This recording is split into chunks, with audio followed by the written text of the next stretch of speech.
Welcome back to Gooseberry Homestead. Reba here. Well, Walter and I are out in the garden, and I was doing a little bit of rearranging today, and I'm sitting down currently in my comfy chair, I guess, camping chair. And yeah, so we're just sitting here. I am just cooling off. I had my big brimmed black and white gardening hat on. I love to wear it because it's got such a large brim and it really protects me from the sun rays. And so, yes, I love that hat. Picked it up while we were living in Germany and I wear it all the time. Now, you can still find those kind of hats here in the US. No big deal. I just love that hat. So, if you can get your hands on a really nice wide brim hat for gardening, I recommend it. But I was starting to sweat pretty good, which means I was getting a good workout. And I'm just sitting here drinking some water now and just relaxing in the garden with Mr. Walter, who's enjoying the sun. And let me show you what I got done last night and what I've done this morning. So just get up briefly. I'm not going to stay in the sun that long because I've got something to do right here by my chair after I've rested just a little bit. But I went ahead and I organized all of the containers for the figs right in this area. This little section right here, this is going to be going away. I won't be having this here next year at all. But for now, it's okay to grow right here. And then I moved my pineapple sage right here. Still gets good sunlight and it's doing really good. It's about time for me to start harvesting off of it. And but I'm trying to just let it go a little bit longer. So I'm hoping that maybe we'll see some blossoms because the hummingbirds really do love it. And then I've got all the bigger trees in these 4 container pots right here. And then I have my apricots on the end. So technically I've got a row of 5 of the bigger trees. And then I've gone in here and I've put my apple trees, my smaller ones, in the 1-gallon pots in between the bigger ones. And so they're kind of mixed in there, but I've got them up in there. I was having a problem with the wind blowing them over all the time, so I was having a hard time finding a place for them. And this works out perfect because the bigger pots kind of wedge them in. You can see it a little better right in this section. So the bigger pots kind of wedge them in there. So that's really nice. So I've got those done. I did that today. Put those all in there. And it worked out to be the perfect amount for in between each of the pots all the way down. And then I rearranged all my figs. So this section right here that has these 4 container pots, there's multiple cuttings that have rooted in these ones. And I'm okay with that. So they're the only ones I think now in my garden that has more than one in a container pot. And I was thinking about doing that with my other fig trees too, is combining them in some larger pots, like a couple of them. But now I'm thinking, no, I'm not going to do that. So these will be the only ones. And these ones were from my niece that I got from her. And so yes. And then coming down here, I've put these 2 right here. These are called sisters. And so I have these 2 together, one to sell later, one to keep. I haven't decided which one I'm going to sell, which one I'm going to keep. I'm just waiting now until further in the future to make that decision because I really want to keep a hold of the cutting that's going to be giving me the most fruit, of course. And I kind of do that a lot with a lot of things that I sell. I'll keep the more vigorous growing item, and I'll also keep the one that I've seen flowers on sooner and that sort of thing. So coming along here, I've got all my other cuttings. The individual ones are going to be lined up individually. For the most part, I got 2 Granthams Royal in the corner. I've already traded off 2 of the other ones. I'm going to be keeping 2 of the Grantham Royals. And then I've got a single row across the top. My Mary Lane right here and my Latarua, I'm going to be putting those into a 5-gallon container. So when I get one of these trees potted up, I'll probably be using one of the pots from those trees to put those fig trees into. And I've got plenty over here because these ones I've had for 2 years now in these containers. And I don't know how long they were in these containers at the nursery. So I'm going to be getting them into some bigger containers just so their roots have a little bit more room, and then I'll see a little bit more growth because I haven't seen much growth on them this season whatsoever. Plus, I really need to get into fertilizing a little bit more. I did add some fertilizer to the containers, and I'm going to be doing my due diligence in researching when and what time of the year I really should be applying my fertilizers.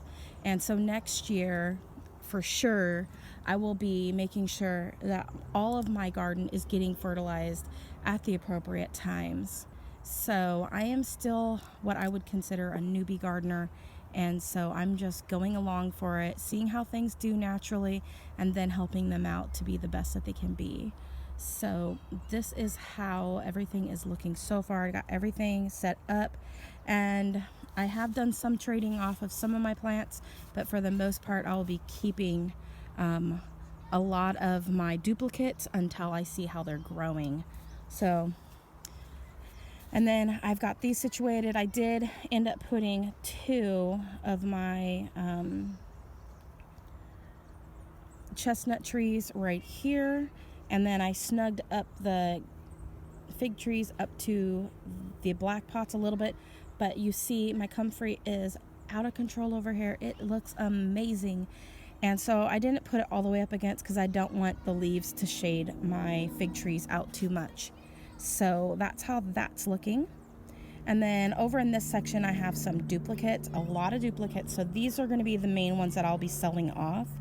And then I do have a few duplicates right here, like the Sal's Jean. And then these smaller pots right here are duplicates.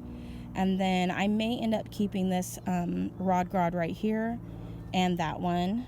So, yeah, and then definitely I'll be getting rid of I will be selling or getting rid of or trading or what have you, the MBVS right here and or the Secret. Also, again, I'm waiting to see how well they grow. So there is that. And so this is what I did last night. Got everything situated. I did go ahead and tuck my little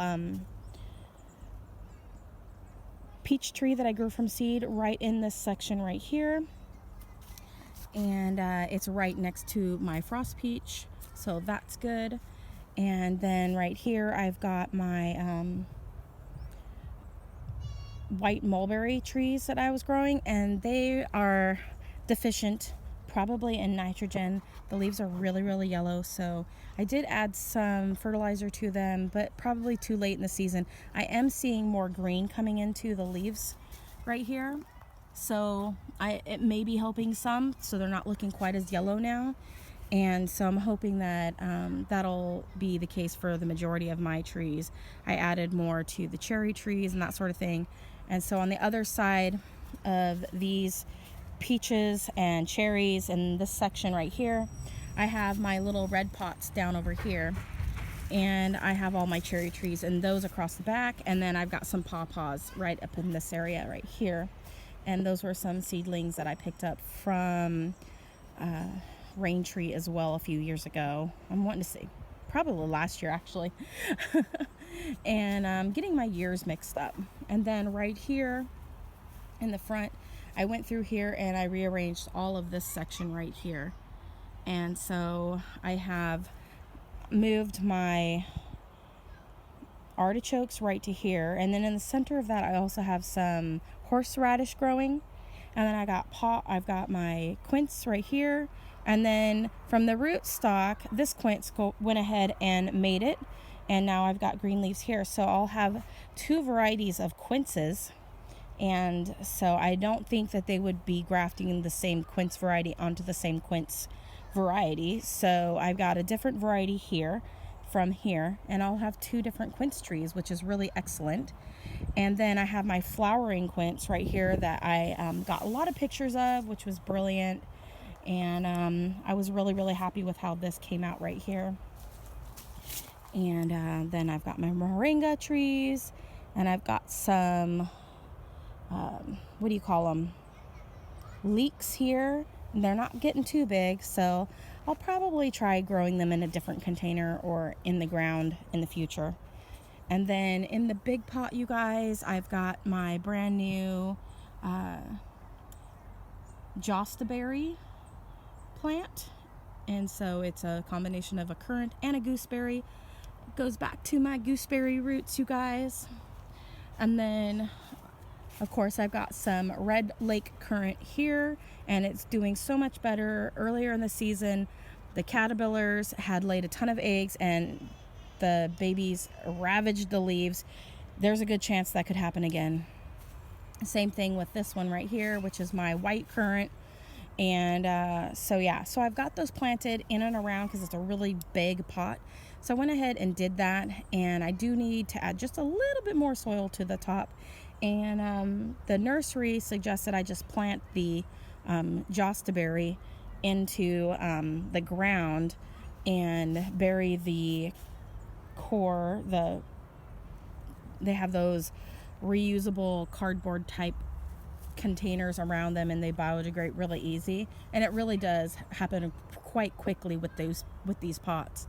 So I went ahead and buried it in, and so I've got 3 different currant gooseberry varieties. So they're all in the ribes family. They're all right next to each other, so they should help actually pollinate one another in the spring. So that's how this is looking. I just find it odd though how all of the branches are coming off only one side of this jostaberry, which kind of makes me a little bit sad. I wish it was branched out a little bit more, but maybe next year we'll see new things. So that's how this is looking for now, and it works out great for when we get ready to move. That's one less pot, just put it all together. And then in the center here, you guys have probably seen, I've got, for the most part, figs that are fruiting here in the middle, and figs that are either cold hardy. So I do see quite a bit of figs forming on them. This one right here is my Gambino that I just got this year, and it is a little bit top heavy, so it blew over the other day. So it's sitting right here so that it doesn't blow over as easily. So I'll end up getting that Gambino stuck into one of the 5-gallon containers. Now my phone had cut out, so I re-listened to the entire video that I just did, and while I listened to it to see where it cut off, I just decided to just review what I had just said to you guys and then jump back on here. That way I can just wrap up the video and everything. But yes, I was talking and some things didn't get recorded. So now I know where we are. So the Gambino is getting put into one of these 5-gallon container garden nursery type pots. And while I was listening, I went ahead and was getting some of this done right here. And I'm going to sit back down in my chair. I went ahead and I finished harvesting all of the little carrots that I had in this container. Now the carrots were so small, and the other thing that I had trying to root in there didn't root, so it was just taking up space, and I really didn't need all this soil in this container for those itty bitty carrots. I can grow the itty bitty carrots in some smaller containers. So yeah, like the ones that I'm growing the beans in, I think would be better for those short carrots.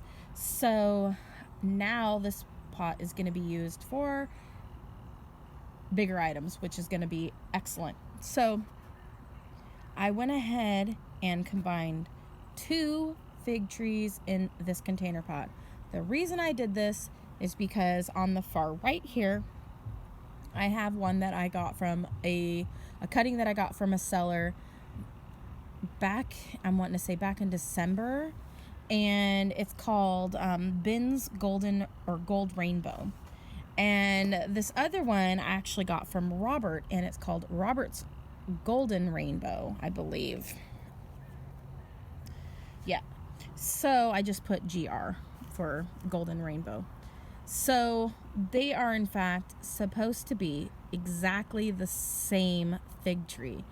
Now, Ben up in Seattle, he had gotten a cutting from Robert, and they had thought that it was this variety called Golden Riverside. But it ended up being that it's not actually the same exact fig as Golden Riverside. And it was getting confused as being that fig. So Ben went ahead and had put his name on it, Ben's Gold Rainbow, because, you know, he has a really big YouTube following, or fig followers, people who are into figs. And so they started calling it Ben's Gold Rainbow because it wasn't the Golden Riverside. And then everybody talked Robert into selling his figs on FigBid, and it's an alternative to selling on eBay. And so it's going to be a bunch of people who are selling just fig cuttings and fig trees, and they're more reputable sellers on there. And so chances are you're going to be getting the right variety. Now, mishaps do happen. Sometimes a fig gets sent out and it might not be the exact fig that you had actually bought, but generally the sellers on FigBid, it's so tongue-tied on that one, they're going to be giving you the top, they should be giving you top quality, you know, customer service, because, you know, we are all human. Mistakes happen. But just in case, you never know.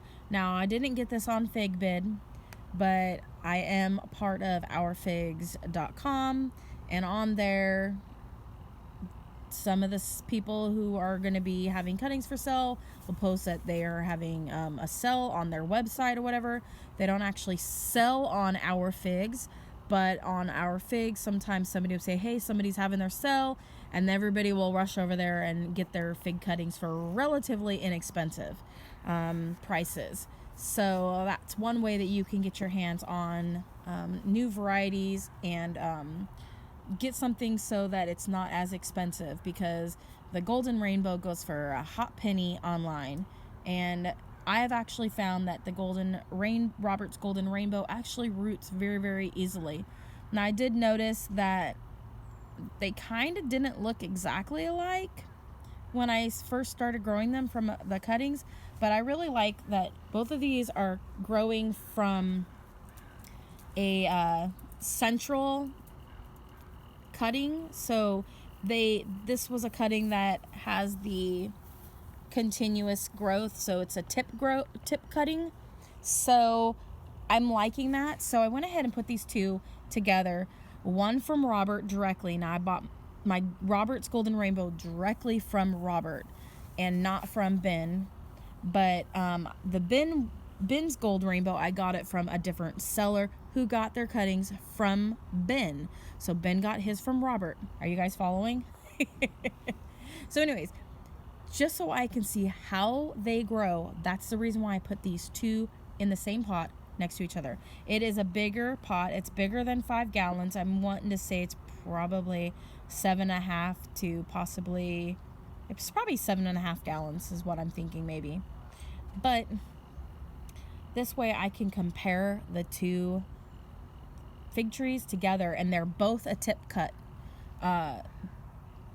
that I'd gotten and rooted. So now they're in there together, and we're gonna watch them grow together, you guys. And I am just so excited. I am kind of geeking out with the figs as well. I mean, you guys know me. I'm kind of a collector when it comes to stuff. I like to have like as much as I can of the different kinds of stuff. So I've got like a bazillion